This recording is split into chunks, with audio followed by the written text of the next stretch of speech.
I want to go ahead and introduce myself. This is a part of our 3-part webinar series, and it culminates today. This is the final webinar where we're going to learn about the phase 3 curriculum from our staff and also hear about life on the ground during this phase from one of our M4s. My name is Bridget Doyle, and I'm the Associate Director of Admissions here on the Chicago campus. And I'm going to be joined by faculty and staff from our 3 campuses in Chicago, Peoria, and Rockford, and they'll introduce themselves to you as they present. We do have a few housekeeping reminders before we jump in. This webinar, as you probably heard, is being recorded and it'll be made available to you in about 2 weeks. Since this is a Zoom webinar platform, all of our participants are muted and off camera, and we are covering a lot of content. So we're going to ask that if you do have a question, to please write it down and save it for the very end, where we'll have an open panel and time to address them. And that's the time where you can submit your question using the Q&A function you see at the bottom of your screen, not necessarily your chat.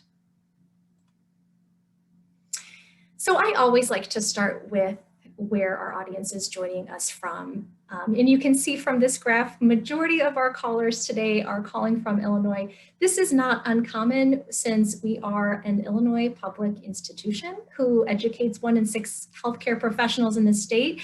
So we usually have a lot of Illinois applicants and a lot of Illinois students. So those of you joining as either applicants, post-grad, seniors, that is usually the majority of our audiences as the timing to start medical school is approaching. But I want to give kudos to the freshmen, sophomores, and juniors for joining us as we kind of get into the weeds in our phase 3 curriculum here.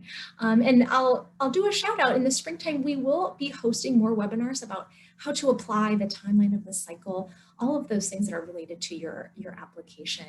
So I'll make sure to invite you to that when it's available. And I see we do have some pre-med advisors joining us. So hi, and it's great to see you again as well.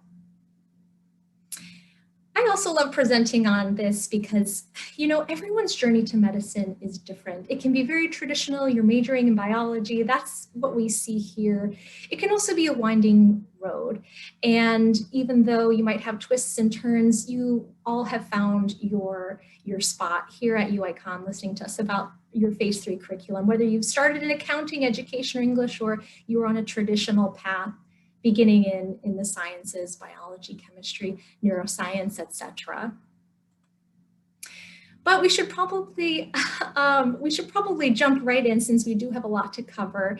In case some of you couldn't join us for phases 1 and 2, we're going to do a quick recap and then jump right into phase 3. And we'll make sure to get to specialty advising. We'll talk about residency. We had a lot of pre-submitted questions about residency and how UICon prepares you for that. And we'll expose you to some of the career pathways too. Right before our panel opens up for pre-submitted questions and live questions, we'll get a take from Natasha Mehta, who's in M4 with us today, about her experience going through the curriculum and applying to residency. I'm going to turn it over to Dr. Doherty right now, who's going to briefly walk us through the phase 1 curriculum. Dr. Doherty, please go ahead and unmute and you can join us here.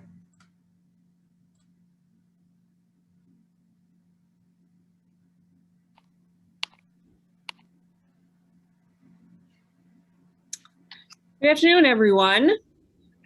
Thank you so much for joining.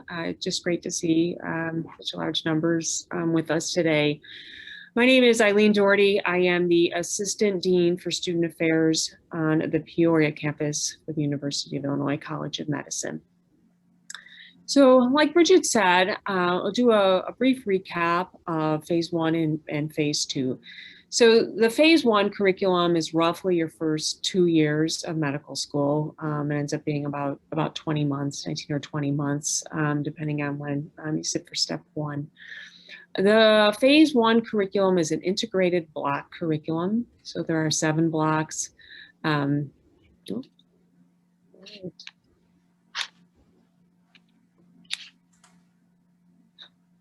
Okay, so there are 7 blocks, and they're based on organ systems when we get into the later blocks. And these blocks and the education that's going on at the time is also integrating a number of our themes.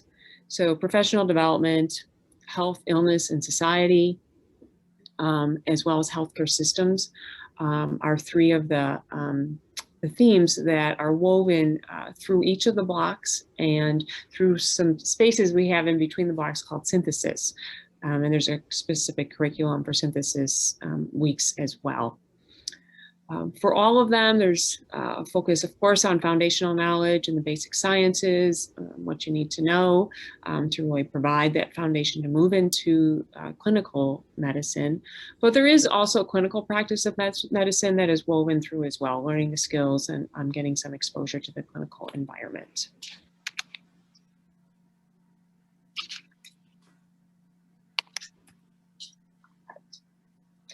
So phase 2 and phase 3, we'll move into that. So phase 2 is year 3 of the curriculum. It is the start of what we call clerkships, and they are required number of clerkships. Currently, we have 7 of them in the specialties which you see on the screen. So pediatrics, OB-GYN, psych, family medicine, surgery, internal medicine, and neurology. They vary a bit on the number of weeks based on the content that is needed to be learned during that time. That really is the bulk. There can be some elective time as well in phase 2, but the bulk of that is really the core clerkships. So phase 3, or the M4 year, as we often call it. So very different kind. There's a kind of year. There is a continual emphasis, of course, on clinical medicine, but then there also is this getting you ready for residency and beyond. So this is an outline, at least one graphic of it. I'm going to move on to my more linear ones here. So in the phase 3 curriculum, these are the requirements are 12 weeks. And so a week in med school is 1 credit. So if you think about, you know, 12 credit hours or something, 12 weeks is 12 credit hours. And that's how we determine that number. So there's 12 weeks of pathway selectives. And what that means is that what students will choose either, pardon me, a medical or a surgical pathway. They're very broad.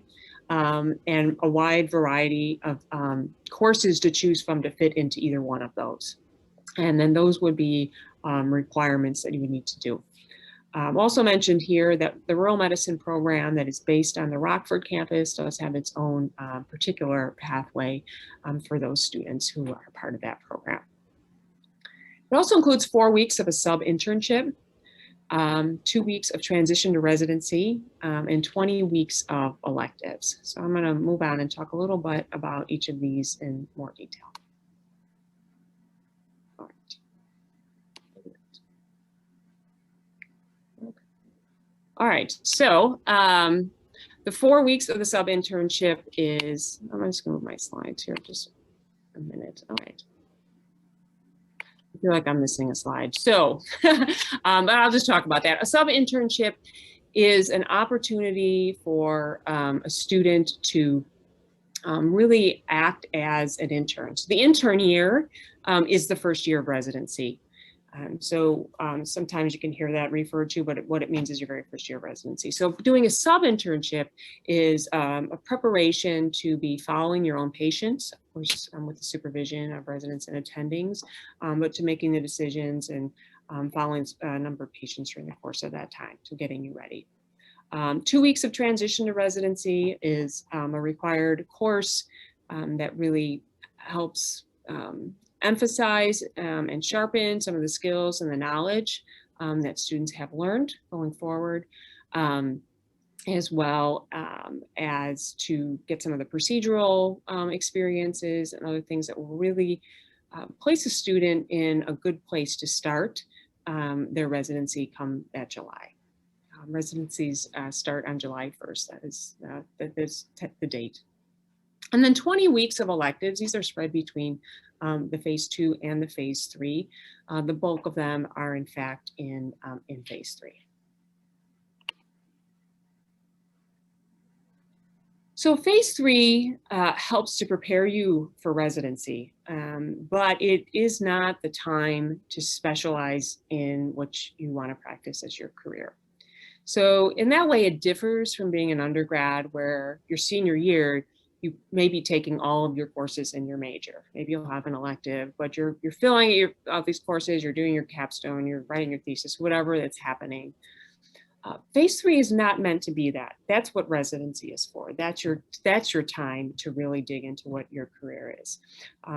Phase 3 is still a time to be learning about other specialties within medicine, especially ones that may support your practice in your given field. So for instance, many of our students take a radiology elective because knowing about radiology is really pertinent to almost every other specialty, to having enough of that foundational knowledge so that when you are referring students for a radiological procedure or for some sort of screening, that you have a good enough sense of that specialty and what happens. I already mentioned the pathways being really broad and lots of options to choose from, whether that's a medical pathway or the surgical pathway. And then the electives, they are meant to support your overall education and learning and filling out, a well-rounded education in that 4th year, so that you are starting residency with a breadth of knowledge and getting ready then to really specialize and focus on your intended career path. Electives are generally 2 to 4 weeks in length. Students can also individualize electives. They might be the only person in the elective. They may set that up with a course instructor. Sometimes we individualize elective because they took that elective already in their 3rd year, but they want to go deeper into that particular knowledge area and learn more. So we may individualize that elective with different goals, different learning outcomes, and then count that as a 4th year course. So there's a lot of flexibility, as I'll show you on the next slide here. So I just pulled these out of the Peoria catalog. Electives are, if they're approved for one campus, they're approved for any campus. But they're not always offered at every campus because they need someone to teach them, and demand can vary and things like that. But in internal medicine, so here's just a list, a wide variety of offerings. So if you're interested in cardiology, geriatrics, and there's also one on health and humanities. And then the sub-internship is listed in here as well. Palliative medicine, hospice, medical informatics. Again, that's a totally independent course that students can enroll in and actually work with our librarians on completing that. And so there can be a wide variety of electives. In fact, and I just saw one today that's coming through for approval because faculty are always thinking up new electives and new ways for students to learn. And it was about an internal medicine consult service. So students could spend 2 weeks learning how an IM physician acts in consultation while they're like working as a hospitalist, or they might be doing point of care ultrasound at the bedside, things like that. So there's always new and exciting electives that are coming up. A couple more just to give you a taste. You can find our elective catalogs online. But interesting, we have one on compassion, resilience, emotional awareness training. So very different kind of elective, really helping to develop the physician as a person, and one on critical thinking. And then I put in OB/GYN in here because it also had some surgical elective possibilities as well. So again, these are just examples for everyone. Okay, so here's my slide on the sub-internship, so I've already spoken about that. And then transition to residency. These 3 bullet points come from the actual description about the TTR course, really meant to support your success as you begin residency. So the other thing that happens in the M4 year, usually towards the beginning of it, is to sit for the USMLE Step 2 Clinical Knowledge, or we abbreviate as CK exam. It is a graduation requirement from our college, and it is needed for residency applications. So because of the timing of residency applications, which one of our other presenters will speak about, taking CK is something that's done in the early part of the M4 year, sometimes often in time for a residency application, or at least shortly thereafter. So that is part of phase 3. The knowledge one gains in the clerkships, our 4 clerkships are the foundation for the CK exam, which is why the core clerkships, the 7 of them, must be completed prior to sitting for CK. And there is also a period of dedicated study that would be scheduled by the student sometime in their M4 year in order to prepare for the CK exam. It's usually about 4 weeks, can vary depending on a student's needs or how much they have been studying. But normally we recommend that 3 to 4 weeks is the amount of time to study for CK. Okay, so with that, that's my last slide. So I am going to introduce Ms. Stacy Walters, who works on the Chicago campus as the Director of Career Services.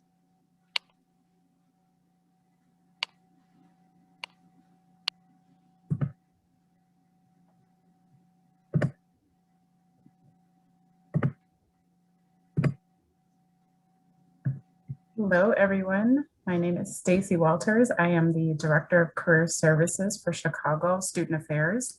I am very excited to be here with you this afternoon, and I really appreciate the opportunity to be able to talk with you and share with you some information regarding our support and resources that we have available to our students. What I wanted to start with first is what we call our blueprint. And this is really a roadmap that we use to support and offer advice to students on things that have to happen along the way in your career planning, especially. This blueprint was designed with the support of our faculty, our staff, and our students. And the student voice for us is especially important. I think that we recognize that, there are pieces of the puzzle that really come into play that are driven by student need. And so when we developed this roadmap, we found it to be extremely important to hear from students what they felt like they needed, and then also fold in from faculty and staff what we also know is an important part to being successful in this process. So this is our overview of the blueprint, and I'm going to try to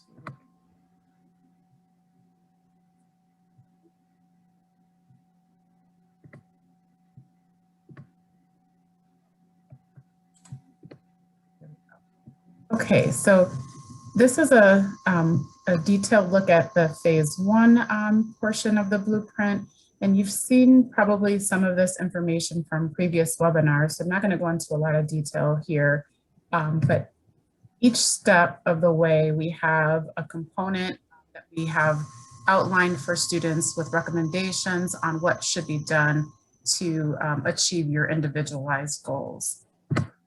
Here we have a look at the phase 2 and that transition into phase 3 within our blueprint.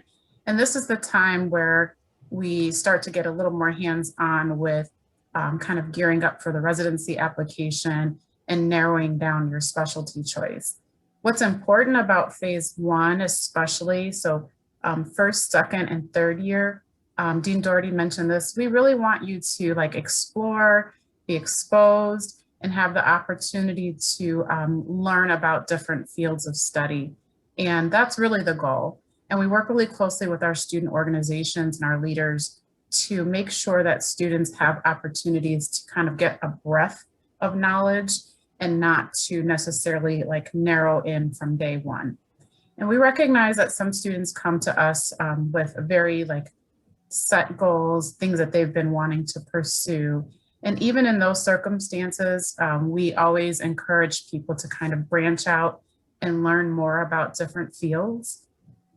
Particularly during the third year, I've had many students who have gone into each clerkship experience feeling like they knew what they wanted to do, and then they had a new clinical experience and that opened them up to something else.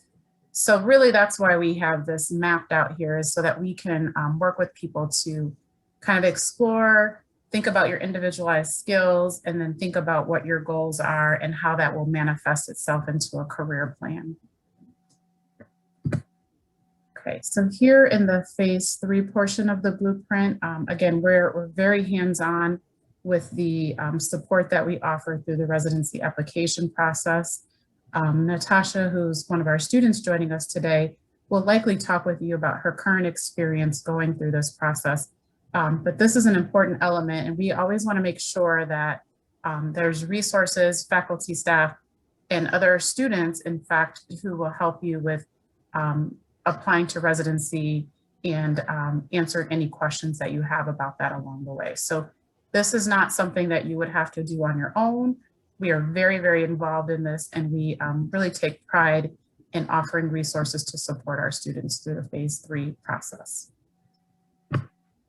Okay, so how do we do that? We use a model that really generates from the AAMC, and it's a 4-stage process. So the Careers in Medicine platform is designed to offer resources and kind of houses all of the support in one platform for students. And that model is really important for you to know exists. So what we want you to do is to think about this as like a fluid process. So in your first year, we really focus in on understanding yourself. And what does that mean? Like in terms of what's important to me, what are your values? What is it that you are trying to achieve through your career goals? And we want students to work really hard to identify those things. And we don't do that by saying, go off and understand yourself and then come back to me. In fact, we have sessions built into that synthesis portion of your curriculum and work with your house advisors. So you have a faculty member who will work with you all 4 years. So you will be working really closely with those individuals to start thinking about, again, your value system and what's important for you, and how do you gain additional experiences that you may not have had.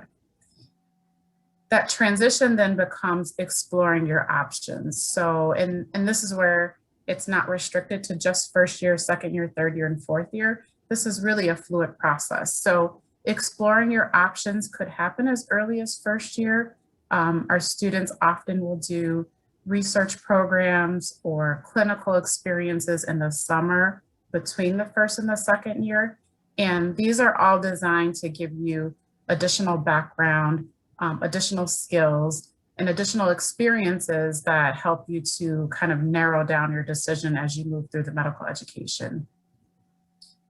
The next stage is, choosing a specialty. And so again, we want you to make a decision based on documented research, documented data, and then knowing how those things align with your individual goals. So choosing your specialty is a very strategic process, and we have, again, a lot of resources in place to make sure that you're supported through that. And then finally, as you transition into your fourth year, we will work closely with you as you prepare for residency and submit your application. Okay. This is just a quick look. It's similar to the last slide that I just showed you. This is a quick look at the Careers in Medicine login page for the platform that our students use. And this portal allows students to go in, and underneath each of these options, there are resources available. So in the first portion of that, understanding yourself, there are self-assessments that we have our students do.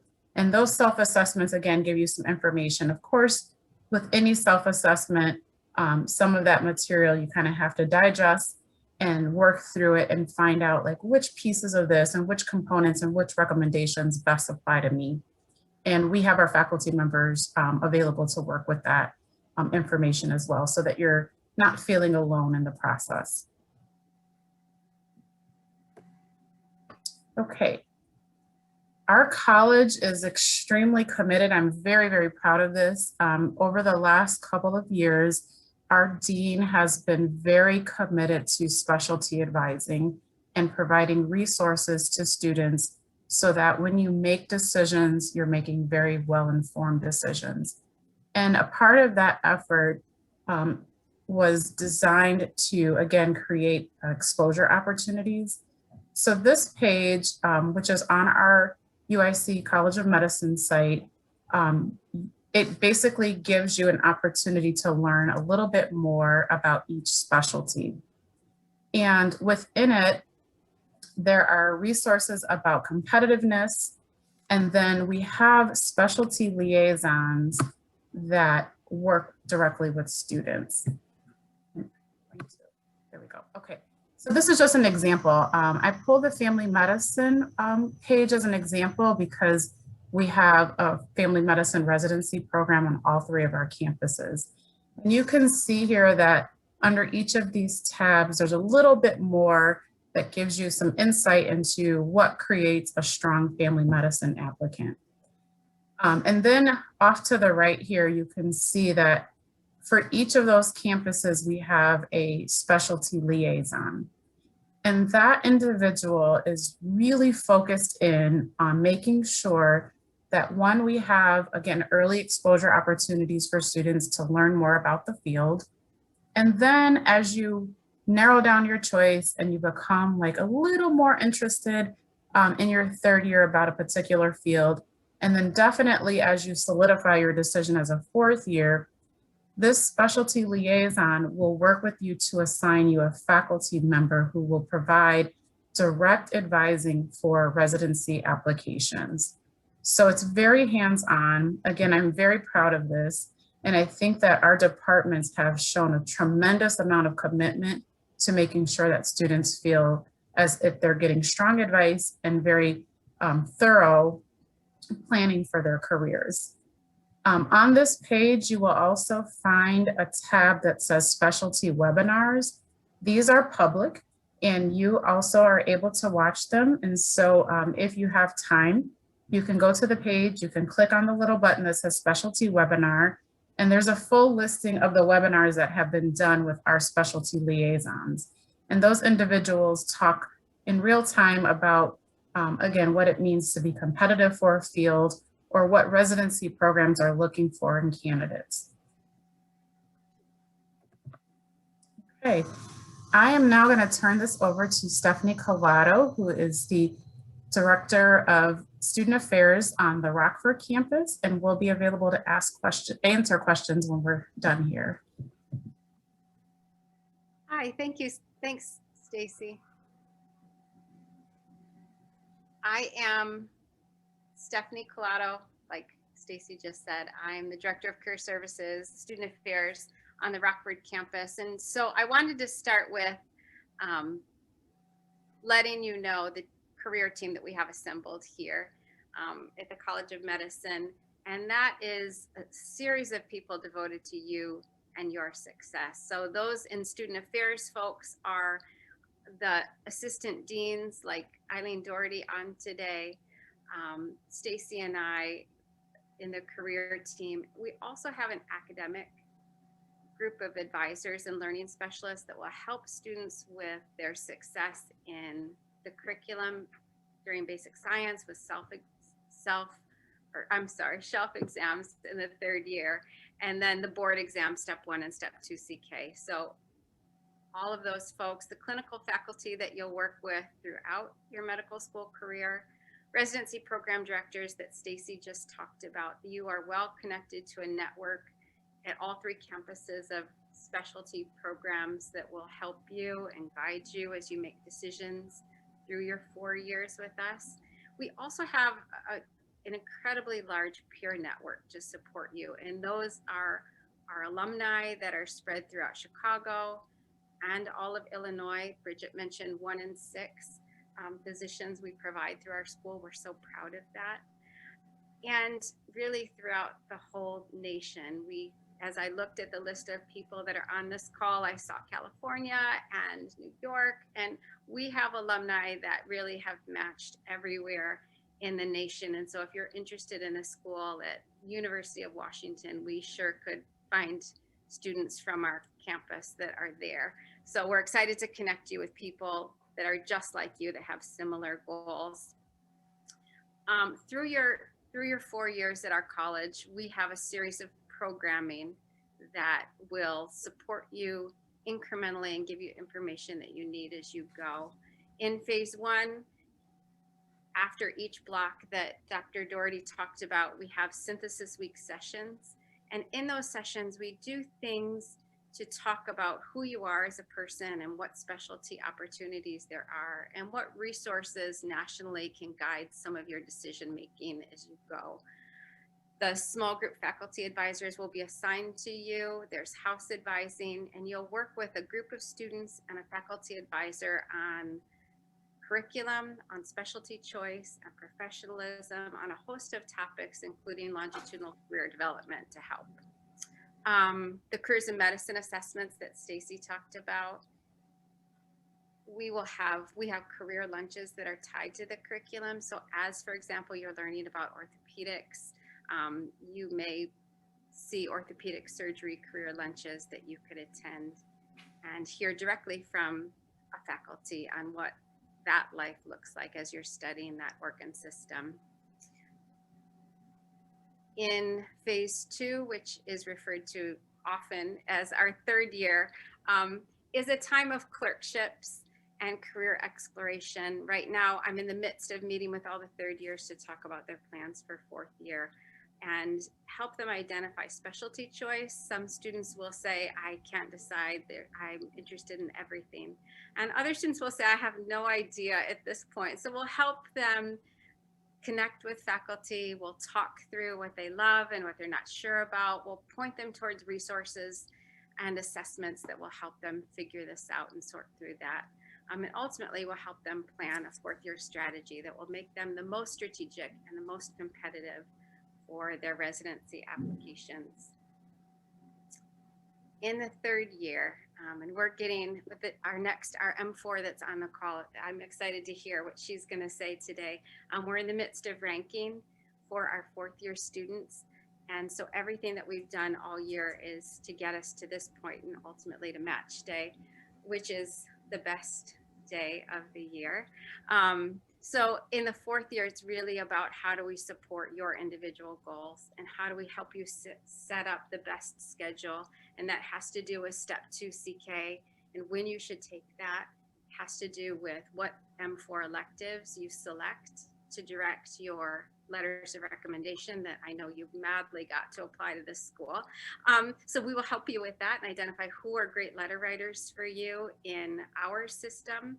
And our students in Rockford and Peoria and Chicago have the ability to do elective rotations at each of the campuses for 12 weeks if they choose to, and also away rotations as students will go to other institutions in Illinois and Chicago, throughout the nation, and even internationally to explore other institutions and get letters of recommendation and audition during that time. In the 4th year, we also help with mock interviews. We help students with CVs and personal statements, program selection. Right now, we're doing big rank meetings and individual rank meetings to help students figure out who should be first and second and last. So we're having a lot of fun right now with that. And then ultimately, like I said, our big match day is coming up, which is very exciting. And with that, I'm going to pass it off to, I'm imagining, a very excited student because she was just talking about her rank list. So next is Natasha Mehta. Natasha? Hi, everyone. It's really great to see so many people here. And yes, I am very excited about matching in a little bit more than a month. It's exciting for me to think about what this journey has been like for me and what it's meant for me. I'll touch a little bit on the residency preparation during phase one, because I think it really did start kind of that first block for me. I was introduced to my faculty mentor to help me work through this process. And at that point, I really didn't know what I wanted to do, like most M1 students. And he was fantastic, and he's a neurologist. So he said, why don't you just come shadow me for a few days? He works in the neuro ICU. So I did that. During my M1 year, I just talked to a few other advisors and faculty that I had met just through class and asked, can I shadow you for a day? Can I get a sense of what you do? And people were really great. I know with COVID happening this year, that's been difficult, but I'm sure that that'll, and you know, in the next few months, as hopefully as things start to open up again, that'll become an option as well. But that was really important for me, and kind of seeing what opportunities there were, specialties I had never heard of before I got exposed to.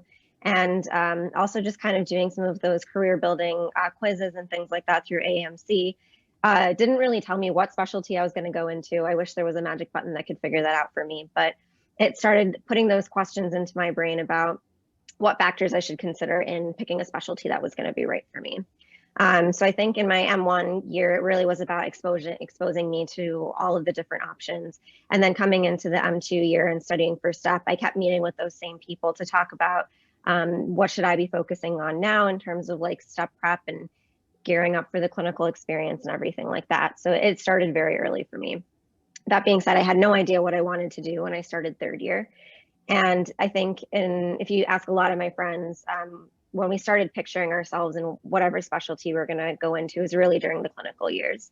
So I was exposed on all of the different core rotations. I had someone in the department or one of the attendings say, like, I really want you to consider this specialty. And I thought that was great because I really went into every single rotation thinking, this could be what I want to do for the rest of my life. And I then realized maybe this is something I don't want to do. Maybe this isn't something I want to do. But the faculty have been really great in kind of shaping that experience for me. And if, I express interest, so I'm going into internal medicine. I expressed interest in that early on in my internal medicine rotation. And the attending that I was on with at the time kind of said, all right, so let's talk about your career goals. Let's talk about what you need to get out of this rotation then. If you're planning on coming back for next year as a sub-I, if you're planning on applying into internal medicine. So having faculty really take ownership of you and then say, we want to make you the best third year medical student you can be to set you up for success was awesome. I also think that they introduced me to a lot of people in the department as well. So within internal medicine, my attending, introduced me to some other people that were doing work that I thought was really cool, or just even put me in touch with the program director and the chair of medicine and said, hey, you should talk about your career goals with them and see where they could fit in to give you advice as well. But I really thought that, encouraging your interests across the board, even if it wasn't the specialty I was going to go into, is a really awesome opportunity. And really just made me feel like I was valued as a learner and valued as somebody that was going to go into the field. I also will say that something I wasn't expecting was to find mentorship in the residence. I'm on the Chicago campus, but I know that the residents across, all of our training sites are phenomenal. And I really think that we're just very lucky to have access to such brilliant and passionate and motivated residents. I'm in touch with a lot of residents, not just in internal medicine, but across a lot of different specialties. And I always go to them for advice about what am I, in the day-to-day, like, what am I doing wrong? What should I be focusing on? But even now, like thinking about applying to residency, what programs to choose from. We were doing Zoom interviews this whole season, and a bunch of the internal medicine residents who just matched into fellowship, their season was a little bit before ours. So I talked to the chiefs and they created this whole document of Zoom tips for us, like how to present yourself on Zoom, how to get through like a 5-hour interview on Zoom, which I'm sure many of you can probably relate to now. But just having that kind of mentorship and support from them has been also just such a blessing. I work on research with some of them as well. And really just having them as a resource too is invaluable. I will say then going in from my third year, once I kind of decided I was going to go into internal medicine, I met with my OSA advisor, Melissa Hernandez, who kind of just sat me down one day and was like, all right, let's figure out your schedule. So then she was able to kind of piece together all of the different pieces, kind of like what Stephanie was saying, piece together all of the different things I needed to have in my 4th year to be able to apply into internal medicine and be a competitive candidate. All of that being said, it went out through the window because when COVID happened and we got pulled in March, I was calling her almost every week, readjusting my schedule, readjusting like when I was going to take step 2 CK. And she was my sounding board through all of it, kind of relaying my fears back to me and saying it's going to be okay, which it ended up being okay. But just having that person there to be like my emotional support and be willing to spend an hour on the phone with me, like moving around rotations and all that kind of stuff. She really helped me stay calm through that, but then ultimately helped me set up a schedule that was going to be great for me during my 4th year. Also during that time, I started being connected more to people in the Department of Internal Medicine. So I've met with the program director at Chicago multiple times now just to talk about what my priorities were. I met with a few other people in the department as well, some of which who ended up writing me letters, some who just gave me really good advice on this whole residency interviewing process. And coupled with that, we were also introduced to the physician advising houses since that came into effect this year. Mine happened to be someone in internal medicine. So she's kind of come on this year as an additional advisor for me. And I really do, I've had a really good team through this whole process.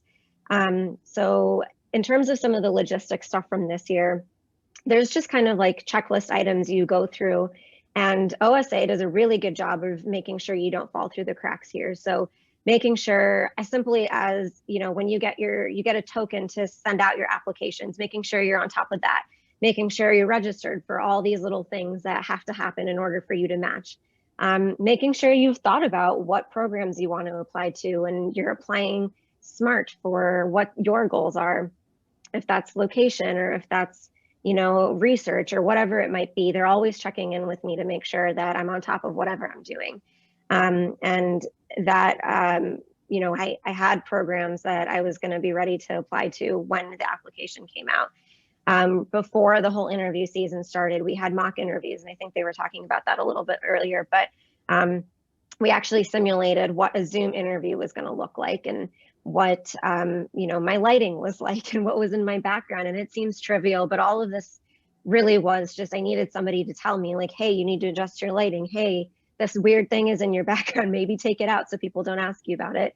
Little stuff like that, where it really helps to have somebody who's on the side of actually interviewing people. And so these were people who were in the Office of Student Affairs, people who were actually program directors interviewing candidates. So they firsthand know like what makes you stand out on a Zoom interview. Just giving me that advice was really, really helpful as well.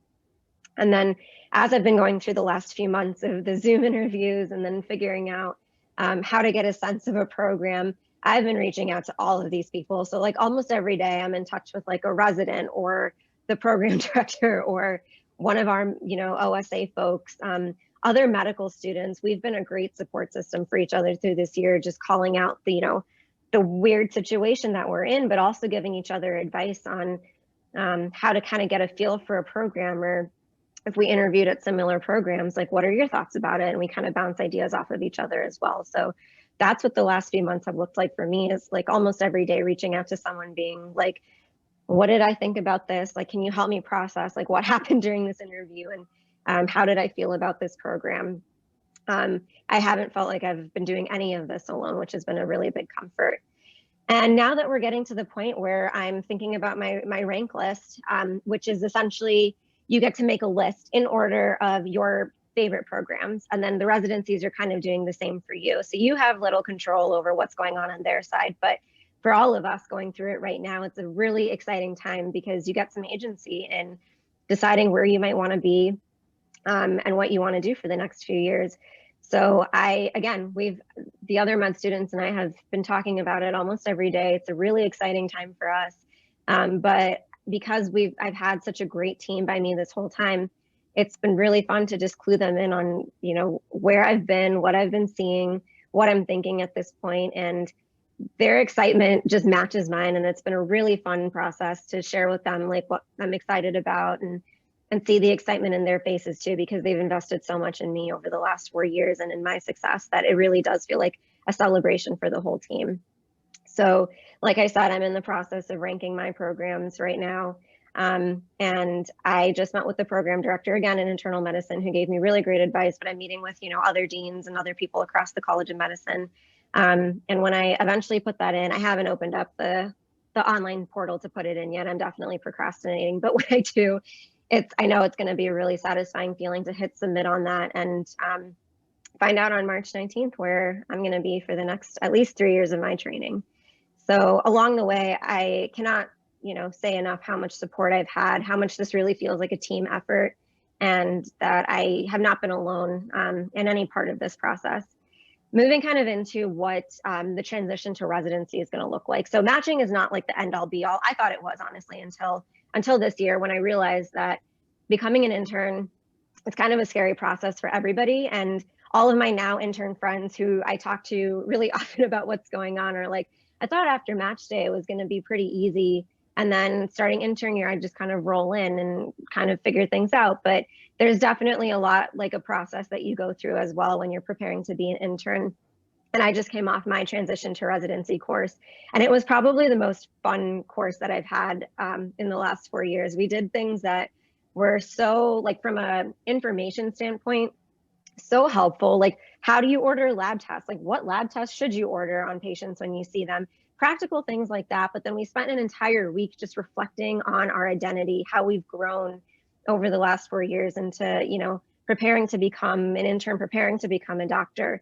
But also, like, we simulated what it's like to be called in the middle of the night. One of our deans called me and was like, pretend like we're in the middle of the night and I'm giving you a patient sign out. Like, what are you going to do? And just putting yourself in those shoes and talking about, like, this is how I see myself acting as an intern was so much fun. We also did a panel with some of our attendings, our residents, a lot of people on, like, what is residency really like and what did you wish you knew in preparation for it? And they're so real. Like, the things that we talked about are just, the side that maybe a lot of people don't talk about when you're going through med school, but little things like, all right, how do you make sure you're eating? If you have a dog, who walks your dog? Like, how do you do laundry? How many pairs of underwear should I buy prior to residency? Just like super real things like that, where it was just a lot of fun to kind of build that into the transition to becoming an intern process.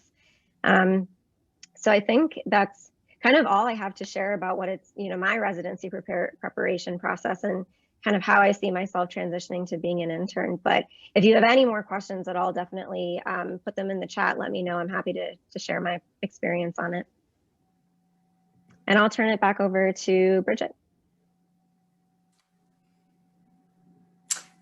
Thank you so much, Natasha. That was spectacular. I love hearing from students, hearing what it's like on the ground. So right now we're going to be transitioning into questions. I see that some of you have submitted questions. If they weren't answered during the presentation, we'll get to them now.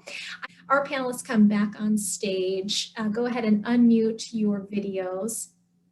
Wonderful. And I'm going to pull up our list of those pre-submitted questions. And some of them were repeats. So hopefully this falls in line with some of the questions that you were about to ask. Dr. Doherty, one of these questions came in for you. What are some of the biggest challenges that students face while in clinical rotations and while studying for Step 2 CK? Okay, so clinical rotations and Step 2. So I think in terms of the clinical rotation piece, the M3 year is the most demanding in terms of time for students. And because you're in clinic 8 or more hours a day, often more. Sometimes you're on a night service, right? So if you're doing surgery at nights, or OBGYN has nights. So that can be demanding. But then in addition to being in clinic all day, you will go home and be increasing your knowledge. So your resident, your attending might say, this is the case we had, here's something for you to read up on tonight. So in addition to that, you would then throughout the course of the clerkship be trying to do some questions and test questions and preparing for your shelf exam. So that year is a challenging one for students. And then I think, moving into Step 2 CK, If you've prepared well for your shelf exams throughout the year and been doing your ongoing learning and studying for that, then you have a really good foundation going into CK, particularly internal medicine, family medicine, or surgery. They're all good shelf exams to provide a wide breadth of knowledge for you to be working on for CK. And then, certainly planning the study time, the dedicated study time, that there's enough time in there for you to, be studying your 8 or so hours a day to be, and the number of weeks to be ready for that. I find that the Step 2 CK studying is not currently as demanding on students as some other pieces of their curriculum, because they do have a good foundation from Clerkships, and then they also have that dedicated time going in.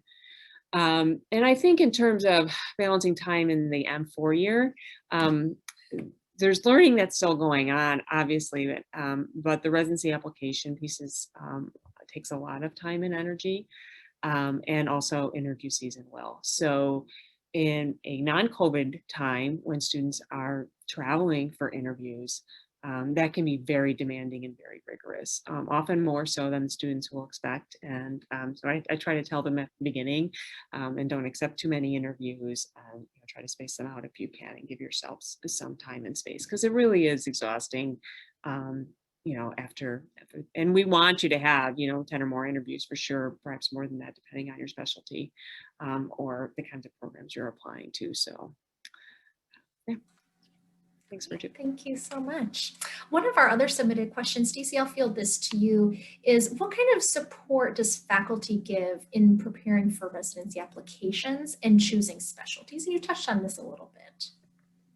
Yeah, definitely. I think it's a great question. And I also think that Natasha did a nice job of talking from, real life perspective on how that happens. One of the pieces that we maybe didn't talk enough about was that the college has now instituted house advising. And so what that means is, from the very beginning of your medical education, you are a part of a community, and that community has a faculty member who is assigned to your small group, and that will follow you for the 4 years or more, depending on, if you decide to take a research year or other additional academic opportunities. So your house advisor is kind of a longitudinal person who will work with you along the way. And essentially what that means is that it's a person who gets to really know you well, and kind of know like your strengths, some of the interests that you have, and they will be able to work very closely with our students in identifying areas of interest. So I'm really, again, this is another thing that I think we're pretty excited about. We've always had faculty advising, but this is really very strategic in making sure that students feel supported in a longitudinal fashion. And then as you start to become more and more decided about a career choice, you are assigned a faculty advisor within that specialty. So what we do is we survey students, again, at different phases of their education, to say, we're getting close to the time where you might want to make a decision about your career pathway. Tell us what you're thinking. And we do that pretty frequently. And based off of those survey results, we will then connect the student to those specialty liaisons within the department. So those specific questions that need to be addressed based off of the field of interest can be directed to the department. And then the more professional development and growth opportunities for you as an individual would happen with your house advisor. Great, thank you so much. Yeah. This next question, I think, Stephanie, you can probably take. What is the ideal amount of places to apply to for your residency? Sure.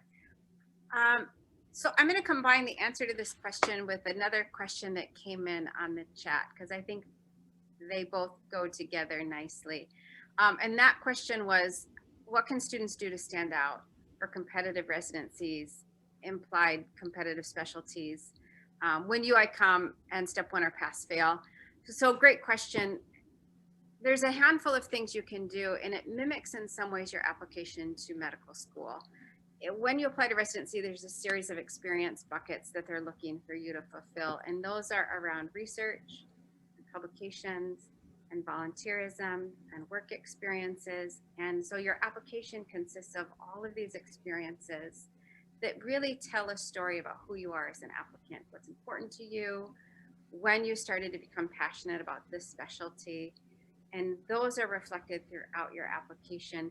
In addition, there's Step 2 CK, which currently has a score. We're not exactly sure what will happen with that. Will for now. Stacy, I see you smiling. That will certainly carry some weight. Currently, the WMC and residency programs nationally are having a lot of conversations about that, and we are all at each campus very invested and involved in those conversations too. There will be opportunities to do away rotations, and in doing those, you signal to that program specifically, hey, I'm really interested in you, and so much so that I'm going to come and spend 4 weeks at your institution and show you how awesome I am. So there's a series of ways that you can do that, and we'll be talking way more about it when you come to our campus for school. As to how many programs to apply to, we use a research-driven approach to everything that we do. So we lean into national resources around how many applications are considered smart and focused and targeted towards programs that suit your metrics and your strength of your application. We use Texas Star, which is a student-driven resource, to say, these are all my characteristics and where I got interviews and ultimately where I matched. And then the WMC has also created Residency Explorer, which informs us using all of those experiences and all of the metrics for each program in each specialty. You can look to see how competitive you are. Are you in the bottom 25%? Are you in the top 25? So you can see program by program, specialty by specialty, where you fit. So we're going to give you a lot of great information as we go that will help inform all of those pieces of decision making. That's really great. Thank you. Bridget, can I add to that really quick? Absolutely. Yeah, I just wanted to also just add to the kind of some of the topics that Stephanie touched on. And one of the elements that we've addressed are academics, and that's, all the way throughout. So we want to make sure that our students have the opportunity to really focus and learn the science. I mean, that obviously is extremely important to your career as a physician. But we really work closely, again, with students to make sure that you're staying true to yourself. So there are times when people feel a lot of pressure to make a decision and select a career that doesn't really align with what they want, especially once we start digging a little bit deeper and learning who they are. So, so sometimes we do ask those probing questions to get at the core of what it is that you're trying to achieve as an individual. And in doing that, we often discover that there's a field that maybe the student wasn't even aware existed, and that field is the right fit. So I just wanted to make sure that students know, and our audience is aware that, the exploration process really is kind of a lifelong thing. And I think you probably will hear this even from residents as they start their career as a physician. They start to learn a little bit more about who they are and what's important to them, and then decide on really focusing in on a particular area. Great. Our next question is one we get all the time, and I'm sure anyone on this panel can answer. But since we do have a student here with us today, Natasha, I thought I would ask, and feel free to chime in, anyone, how do students balance studying, working, having a social life while you're in phase 3? And we get this question in all of our phases. So if you can shed some light and the others can chime in based on the number of students you interact with on a daily basis. Go ahead, Natasha. I love that somebody asked that question because it's so important. And by the time I think you get to 4 year, you realize you got to find a way to have that balance. But I can just tell you kind of what a sample day or week might look like for me and my friends. So obviously things are different now because we've been remote and we're distancing and not really seeing each other as much in person as we had been for the rest of med school. But for example, when I was on my sub-I, I'd get up 5:36, go to the hospital, be there like the whole day with the residents, come home in the afternoon. You don't have to study for exams that much during fourth year. You're kind of done with the shelf exams. Once you do Step 2 CK, that's out of the way too. So I'd come home, I would maybe like work on research, work on some stuff for like projects, work on my application a little bit. And then I would like, you know, either Zoom a friend for dinner. We do Zoom happy hours a lot. Or if it was somebody who, you know, I had been like in my family or something like that, who was already in my household, we would like sit and eat dinner together, watch TV. I stayed really connected to my friends throughout this entire year just because we are so close and they've been such a huge support system for me. And then, you know, on the weekends and stuff, we spend a lot of our day just like chatting on Zoom or like doing like cooking together, things like that. So that's kind of how I find my balances with people. When it was nicer in the summer, I used to run outside a lot or just like go do outdoorsy things a lot because I think Chicago is like an amazing city for that. But now that we're kind of all, you know, throughout interview season as well, I would see some of them on interviews, but in our downtime, we catch up a lot. Like I, you know, talk to my friends all the time and again, through Zoom. And now that we're kind of like wrapping up the interview season, and we're like starting to think about our rank lists. Again, like I said, we're talking almost every day about it, but then there's like life that's happening outside too with like my parents and my family and our friends. And I don't feel like that's really changed at all. That's actually, I've been lucky that that's a balance I feel like I've had since I'm 1 year. And so really it's just kind of like our friendships are now family at this point. And you can't really get rid of family. So I see them and I talk to them a lot. Wonderful. And anything else any of our panelists want to add to that, balancing work life during phase 3? It does sound like you hit your stride. I'll say one thing. Each of the campuses is really devoted to having a wellness program. And so you're going to see a lot of activities going on, from softball to they made slime at our campus back when we were in session, to bringing therapy dogs in, to having counselors available throughout your career. So I just want to add, you know, lots of opportunities to help students be well. And when you go to residency, that's the hope too, that you can survive residency because you know how to, like Natasha was saying, have some fun and relieve the pressure valve a bit so you can survive the rigor of medical school and ultimately residency. Great. Dr. Doherty, I think this one you would be fit to answer. We had a question from the audience talking about dual degree programs. So we do have students who are enrolled in dual degree programs. How are they then reintegrated back to the curriculum? I may actually defer this one to Stacy because like the MD-PhD program, most dual programs are based in the Chicago campus. Great. I was actually going to say, punt it my way. So yeah, most of the dual degree opportunities are on the Chicago campus.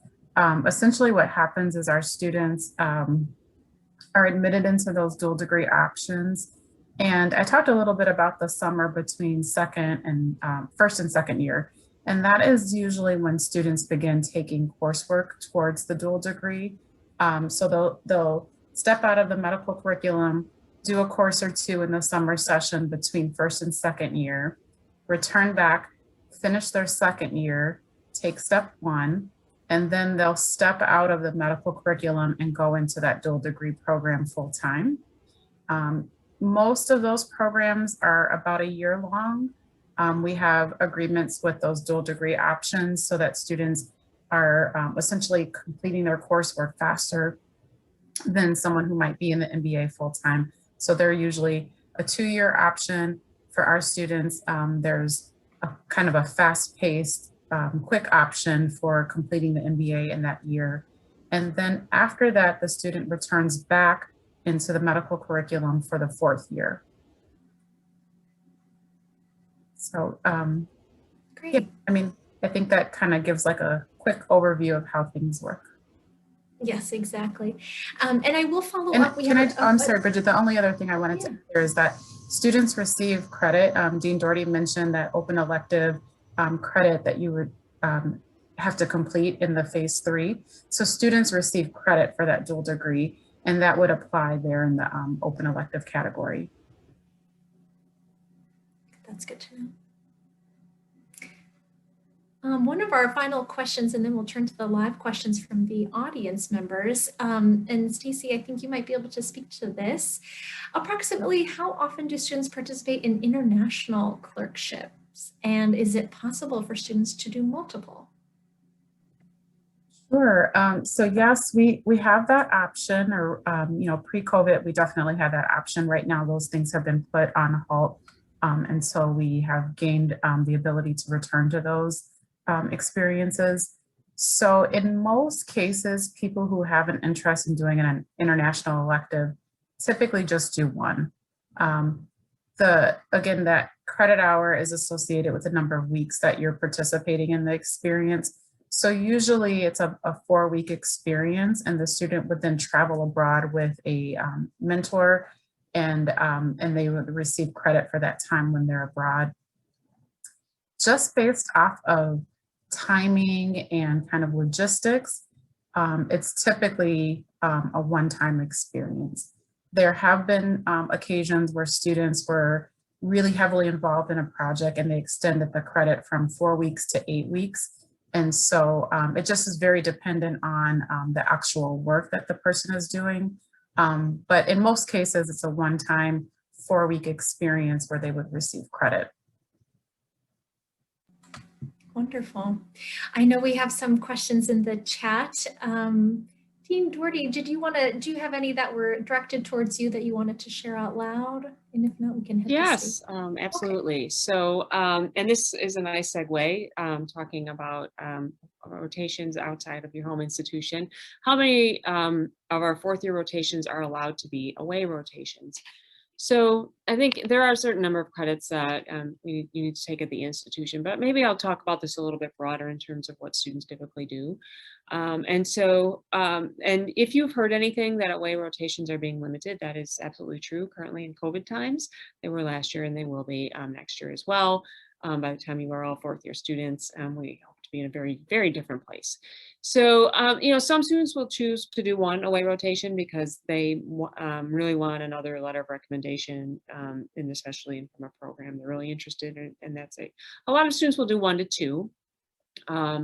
And occasionally you'll see a student who does 3 and maybe even 4, but that's a lot. I mean, that's 16 weeks of being away, which can be challenging with interview season and with the other requirements that need to be completed back at your home institution of University of Illinois. Just to touch on a little bit about away rotations, why you might want to do one. And so they're strategic in terms of your residency application. So it's not like, well, it just sounds like a really nice place to go, right? So there's going to be a solid reason why you're doing it and why you're looking at it. So it may be geographical. It's more competitive to match on either coast, on the East or the West Coast. And in particularly, if you don't, if that's not your home, program directors are like, well, why do you want to come here? So if you're really interested, maybe there's family out there, you have a good reason. So doing an away rotation in the geographical area, perhaps getting a letter of recommendation from that is a good part of your residency application. So that's one reason. Another reason may be that you're applying into a highly competitive specialty and you are looking to get experience and letters of recommendation from high-ranked programs. Again, it's part of an application strategy. It might be right for you depending on what you're going into. So I mean, those are a couple of reasons that students may choose to do in a way. Might be really, really interested in a particular institution. It's where they went to undergrad and really want to go back.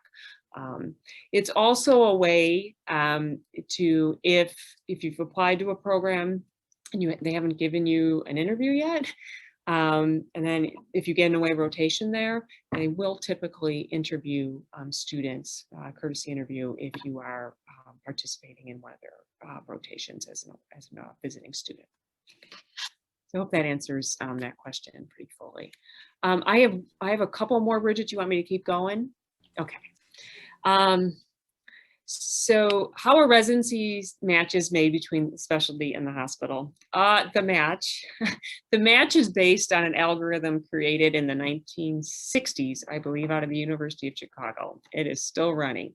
And so what happens is, so if I'm a fourth year student and I decide I'm applying into pediatrics and I apply to 35 programs, and that's in September. Okay, so those 35 programs, they download my application and 12 of them decide they're going to interview me. So awesome, great, I'm happy with my 12 interviews.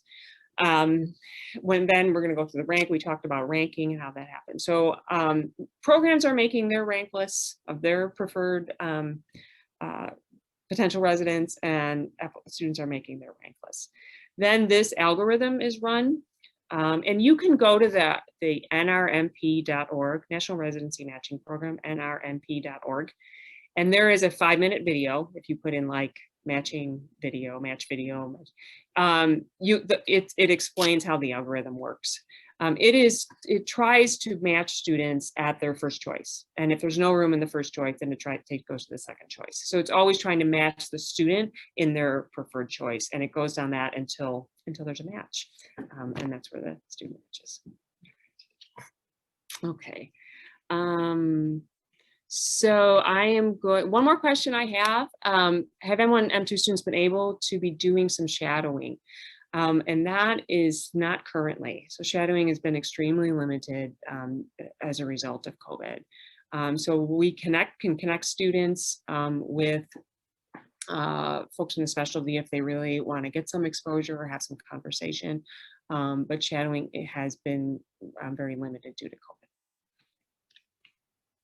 Those are my questions, Bridget. Great, and I see that, Stacy, you dropped that YouTube in the chat so people can grab that. Oh, awesome. Thank you. Thank you.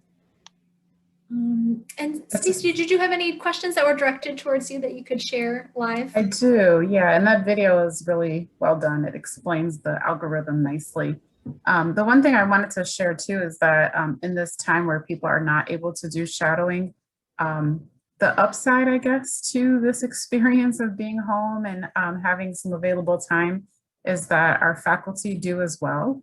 And so we had great turnouts for some small group sessions that we've hosted, and probably were able to hear from really involved faculty members in their particular areas that may not have had the time in previous years to sit with us and talk for 30 to 40 minutes. So it was really nice to be able to host those sessions and then have a great turnout from students as well. So my question in the Q&A here is, how many students and faculty advisors? So like, what's the ratio? I think that's the question, is the student to faculty advisor ratio, and is the faculty advisor for all 4 years?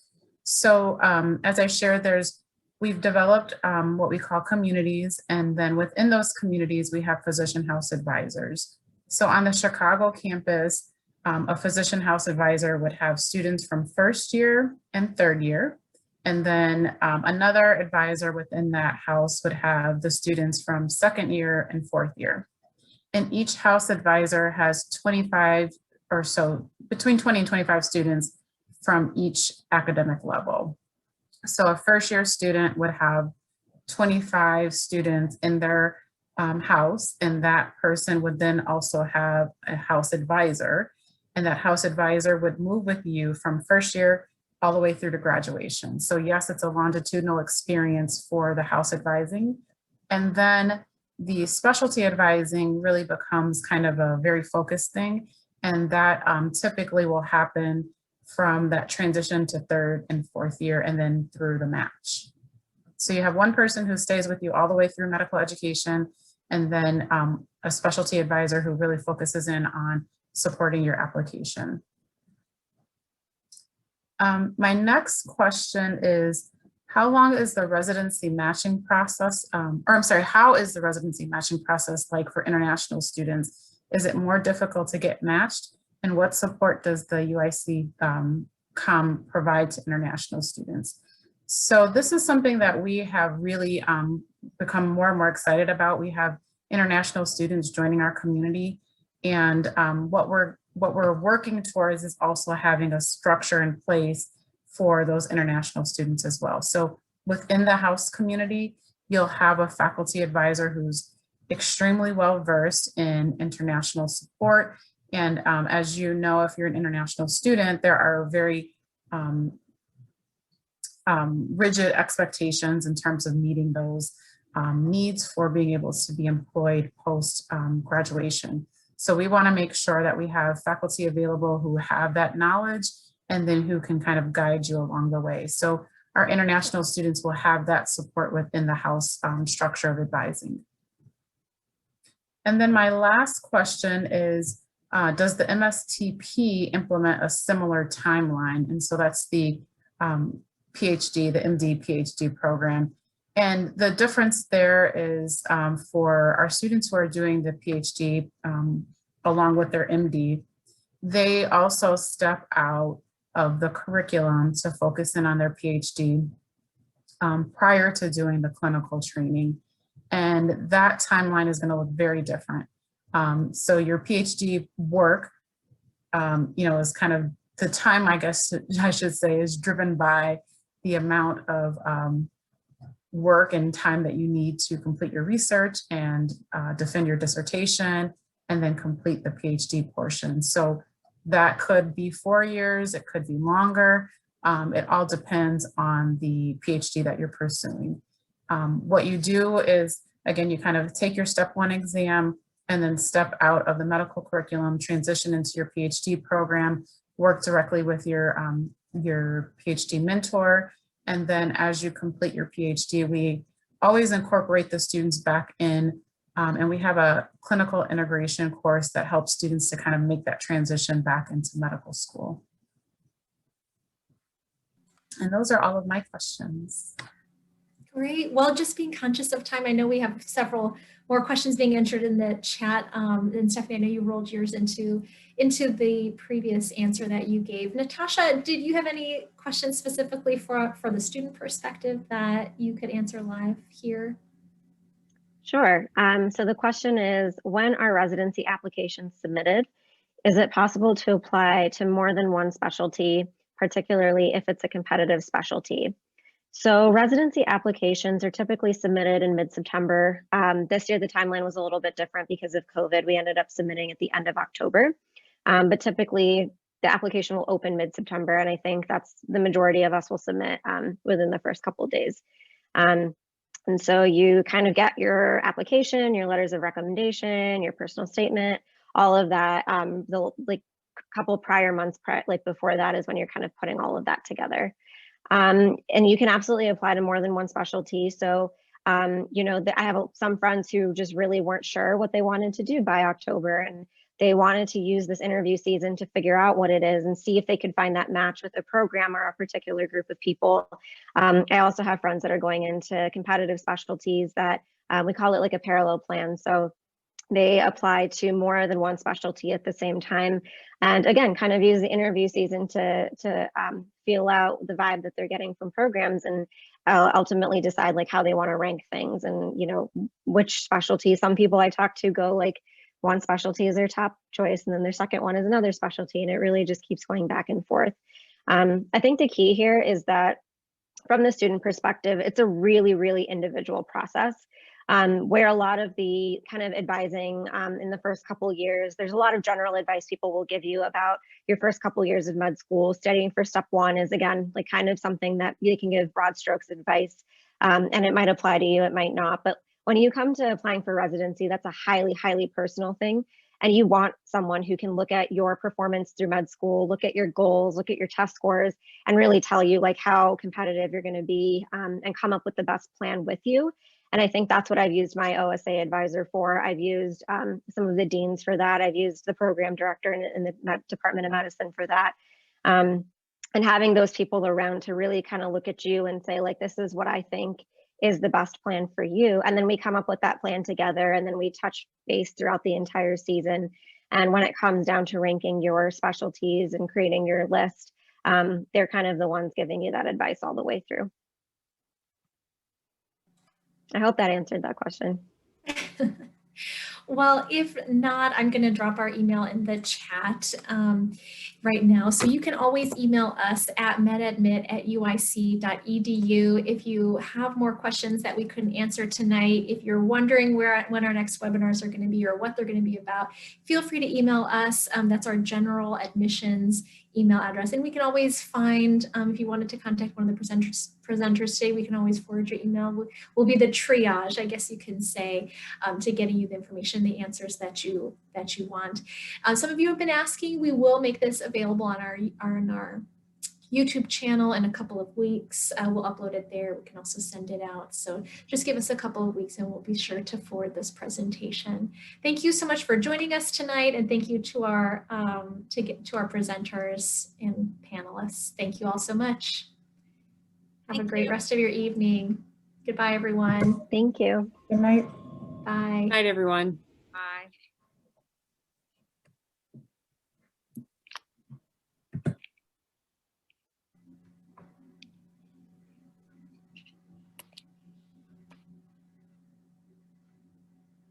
All right, thank you, everyone. I'll go ahead and close the meeting now, and it'll stop recording. Have a good night.